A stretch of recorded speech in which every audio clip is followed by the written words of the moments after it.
जय गुरु जी। आज मैं एक पुस्तक के बारे में बात करूंगी जो हम सब ने इकट्ठे मिलकर पढ़ी है, आत्मसात की है through Aruna ma'am and Himanshu sir. इन लोगों ने इन्होंने हमें जूम प्लेटफॉर्म के थ्रू इस पुस्तक का ज्ञान करवाया है। और इस पुस्तक में हमें माँ सीता के बारे में कुछ ऐसी अनकही बातें पता चली हैं जो अभी तक समाज में उल्लेखित नहीं है। अभी तक हमें यही पता था कि माँ सीता को निष्कासित कर दिया गया था और वो धरती माँ में समा गई थी। उनको एक बेचारी के रूप में, हमारे मनों में उनकी छाप एक बेचारी के रूप में है।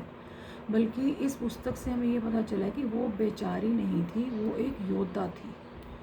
वो स्त्री समाज के उत्थान के लिए उन्होंने बहुत कुछ किया। उन्होंने शांत रहकर बहुत सी मेडिटेशन, ध्यान अवस्था में जाकर बहुत से ऐसे कार्य किए जो आज के समाज में हम लोगों के लिए एक प्रेरणादायक स्रोत बन सकते हैं। तो मैं उनके बारे में यही बोलूँगी, जैसे माँ सीता ने अपने आप को प्रतिस्थापित किया उस टाइम के 5000 वर्ष पूर्व, और अपने आप का दिखाया कि क्या शक्तियाँ होती हैं एक स्त्री के अंदर, और एक नारी समाज के लिए क्या क्या कर सकती है निस्वार्थ प्रेम की मूर्ति बनकर, वो इस पुस्तक में बताया गया है। सबसे पहले तो मैं यही कहूँगी कि जो आजकल हम past life regression, law of attraction और मेडिटेशन और एस्ट्रल जर्नी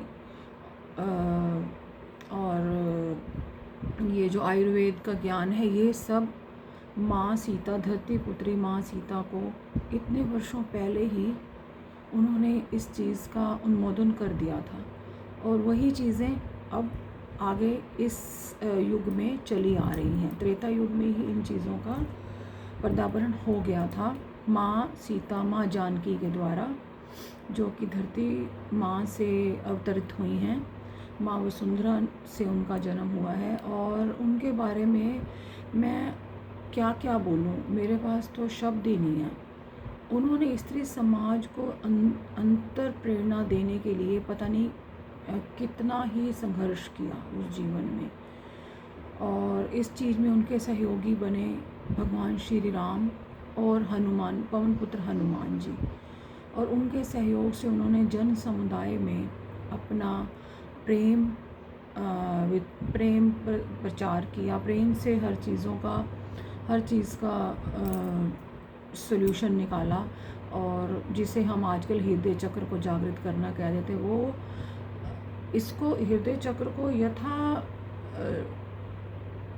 उससे ही जागृत कर देती थी